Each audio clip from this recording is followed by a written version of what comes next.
Takže čaute, my ideme na Dominikánsku republiku. Takže teraz ideme do Frankfurtu. Vlastne také, akože keď idete do Dominikánskej republiky, potrebujete taký vstupný, takú etiket. Je to zadarmo.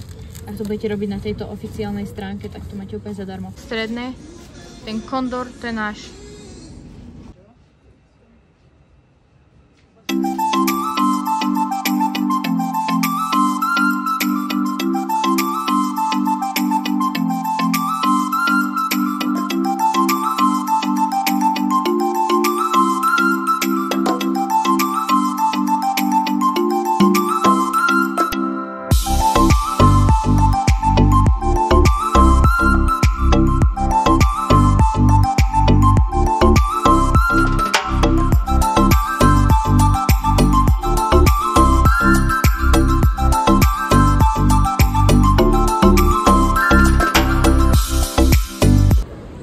Máme tuto tak, že ideme z Viedne do Punta Cany a máme prestup cez Frankfurt, tak nám, chvála Bohu, prepravili tie batožiny rovno už do toho ďalšieho lietadla, takže to tu nemusíme vyzdvihovať a potom zbytočne splatiť za uloženie batožiny, lebo máme tu čas, máme tu layover 6 hodín 15 minút, takže chceme sa ísť aj pozrieť do mesta. Tak rýchlo sme kúpili nejaký tiket, za minútu ide vlak. No ber ho. Když platili sme skoro 18 €. Ako ja si myslím, že sme to... Ešte naspäť. Áno, ešte naspäť. Ty sa skôr... Ja si myslím, že sme to nejak debilne kúpili, ale čož.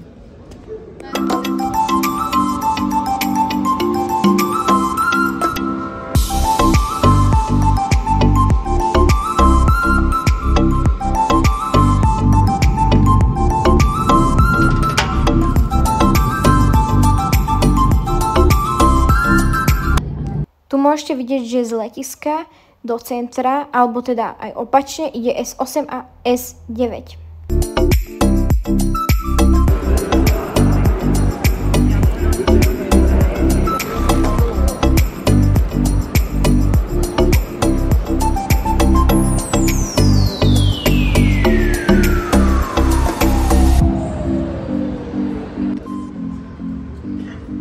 Toto je strašne nechutné.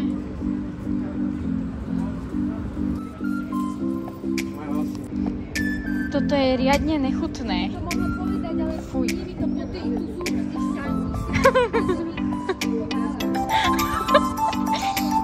Špina, bordel, smrad. Áno, presne, smrdí tu špina, to sú tu strašne divní ľudia.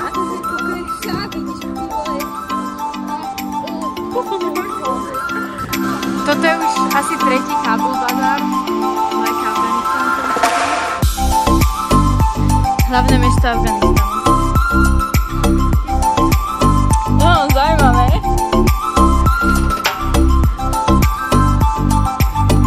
Máme halal krúžok.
Dominikánskej republike. Je to jedna z najpopulárnejších krajín Karibiku. Žije tu cca 10 miliónov obyvateľov, nachádza sa na ostrove Hispaniola, ktorý zdieľa z Haiti. Haiti je menej vyspelé. V roku 1492 Krištof Kolumbus objavil Dominikánsku republiku pri svojej prvej ceste do Ameriky. Je to teda prvé územie v Novom svete. V minulosti kolonizovali Dominikánsku Španieli, Francúzi a dokonca aj susedné Haiti, od ktorého vyhlásila v roku 1844 nezávislosť.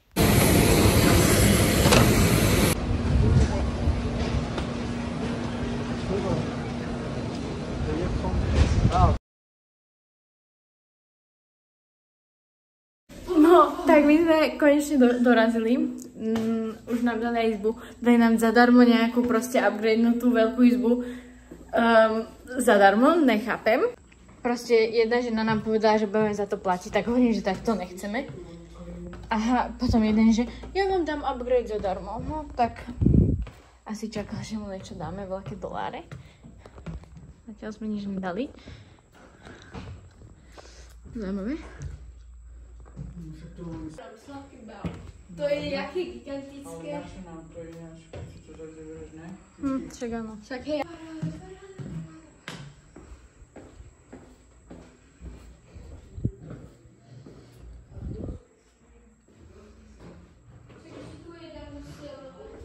Máme tu ešte aj balkón.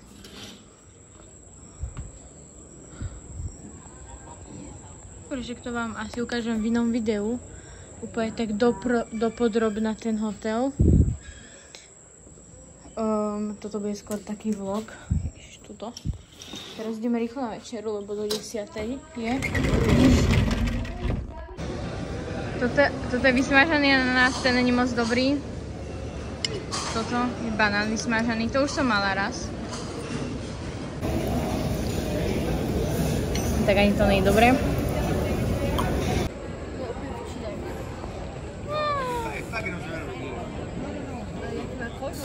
On ma uhryzla. Akože samozrejme, že sme zabudli obidve karty od izby na izbe a vymkli sme sa. Takže naše prvé ráno a prší.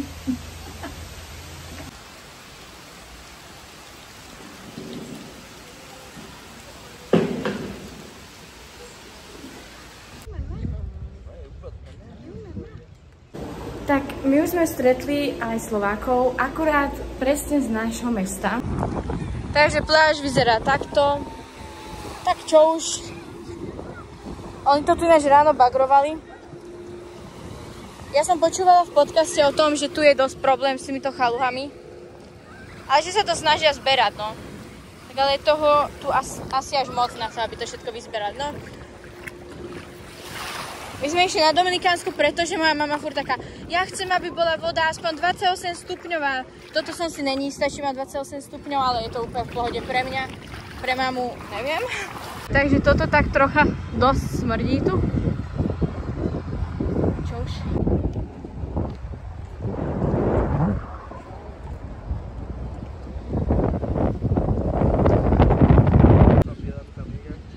Ale ja si chcem kúpiť aj ty Nikol. Dobrá, už myslíš, že to je reálne? Prečo? Bo vyzerá to tak, nevyzerá to nejaký fake. How much is this one? This one 30, this one 40. 40? Ty koľko? No. Že toto sme zjednali z 30 na 15, takže vraj je to real silver. No. Že vraj toto je dominikánsky kameň nejaký. Že... Platili sme to v dominikánskych pesos akože kartou. A ja viem, aký je kurz, takže som si to prepočítal. On mi tam dal viacej, tak som ukázala, že no, this. On ty... Oh, you know. No, dobre, takže tam dal to, čo tam malo byť, takže sme zaplatili, čiže 15 €. To sú všetci títo otravní s tými zvieratami. No, thank you. No, we don't want. No, thank you. No. Sumami. Explique isso. Problema da filha, isso dela.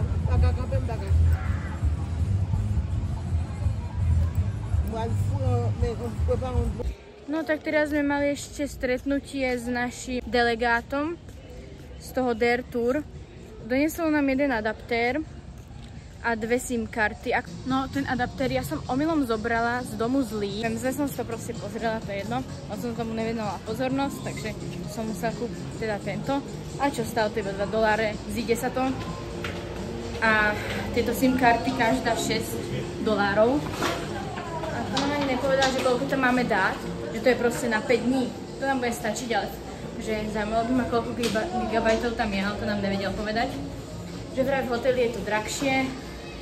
Tak to máme od neho. Je to aj bloček, že proste on si nič tam neúčtoval, keďže bol z tej cestovky, tak si neúčtoval žiadny akože za to poplatok. Toto som chcela 2 tie adaptéry, ale nevedel to už zohnať. Wow.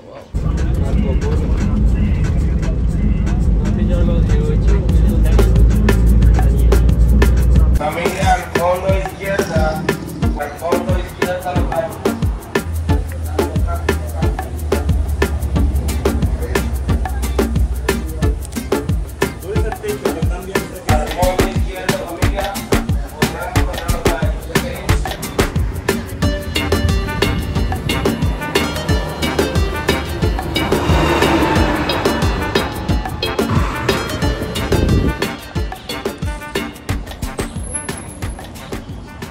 Takže sme tu v nejakom paláci nacionálnom,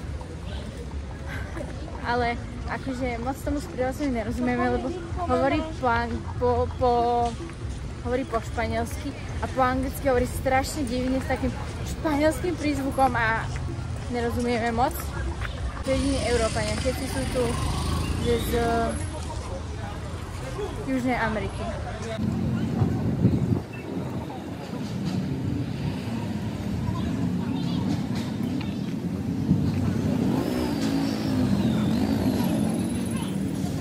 Moc sa tu neodporúča požičovať auto, pretože tá doprava je celkom dosť chaotická, tak kde není, že mimo Európy a Severnej Ameriky skoro všade. Pruhy neznamenajú nič, keď sa obieha. Trúbi sa, je tu strašne veľa výtlkov, títo motorkári, to je niečo strašné, behajú z jednej strany na druhú. No a ešte my sme narazili s autobusom do značky. Dobre, ne?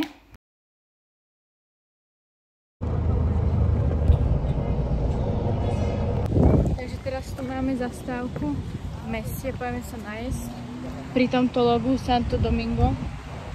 Tu je takto more.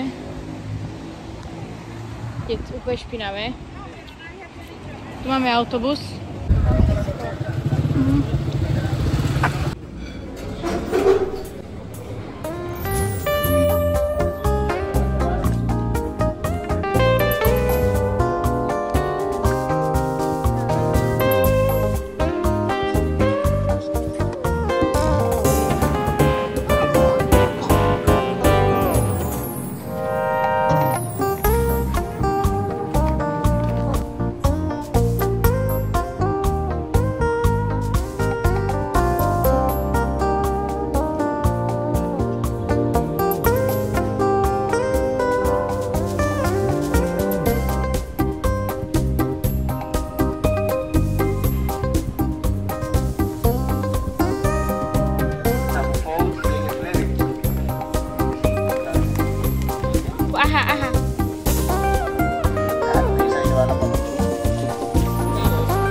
Pardon, what is this?